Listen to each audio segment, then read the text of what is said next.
మెదక్ జిల్లా రామాయంపేట మున్సిపాలిటీ పరిధిలోని గోల్పర్తి గ్రామంలో శ్రీ కోటమ్మ జాతర ఉత్సవాలకు ఉగాది పర్వదినం పురస్కరించుకొని గ్రామంలో మహిళలు ఊరేగింపుగా బోనాలు తీసుకువెళ్లి అమ్మవారికి పెద్ద ఎత్తున సమర్పించారు.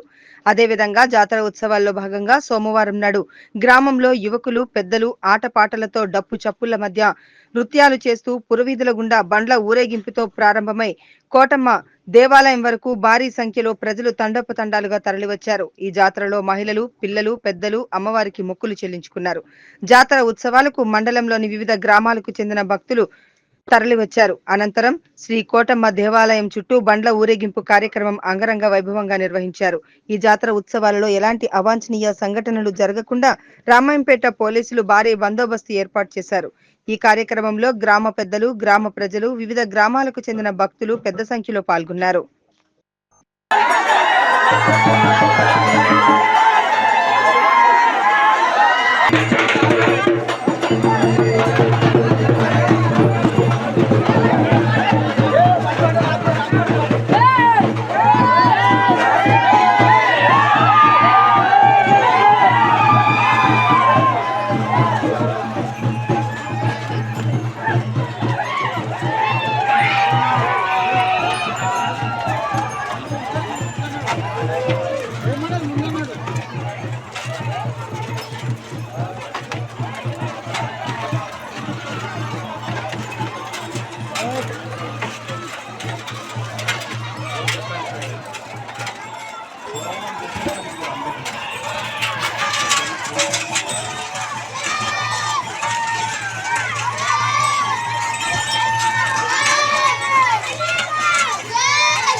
కొత్త సంవత్సరం నుండి ఉగాది సందర్భంగా గోల్పర్తి గ్రామం మొత్తం ఉత్సవంగా నిన్న బోనాల కార్యక్రమం జరిగింది.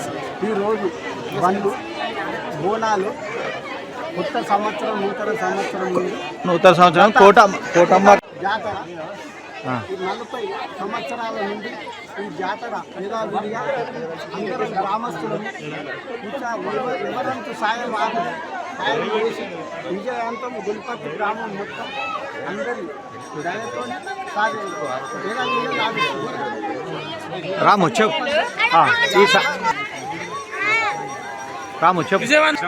కోటమ్మ పండగ ఉగాది రోజు బోనాలు తీయడము, మరుసటి రోజు బండ్లు ఉంటాయి. ఈ కార్యక్రమము గత 40 సంవత్సరాల నుంచి ఈ కార్యక్రమం జరుగుతూనే ఉన్నది కాబట్టి ఈ కార్యక్రమానికి ప్రజలందరూ వచ్చి పెద్ద ఎత్తున ఈ కార్యక్రమంలో పాల్గొని బోనాలు బండ్లు తీసి ఈ కార్యక్రమాన్ని పెద్ద ఎత్తున విజయవంతం చేస్తారు. కాబట్టి గ్రామ ప్రజలందరికీ ధన్యవాదాలు తెలుపుకుంటూ మా కార్యక్రమంలో వేరే ఊరు వాళ్ళు గిట్లా వచ్చి ఈ కార్యక్రమంలో పాల్గొంటారు కాబట్టి వారికి ఇట్లా పేరున ధన్యవాదాలు తెలుపుకుంటూ గోల్పర్తి తరఫున కోటమ్మ గుడి మరింత అభివృద్ధి చెందాలని కోరుకుంటూ కానుకలతోని మరింత అభివృద్ధి చెందాలని మేము కోరుకుంటూ ఈ కార్యక్రమాన్ని విజయవంతం చేయాలని కోరుకుంటున్నాం. జై కోటమ్మ తల్లికి జై.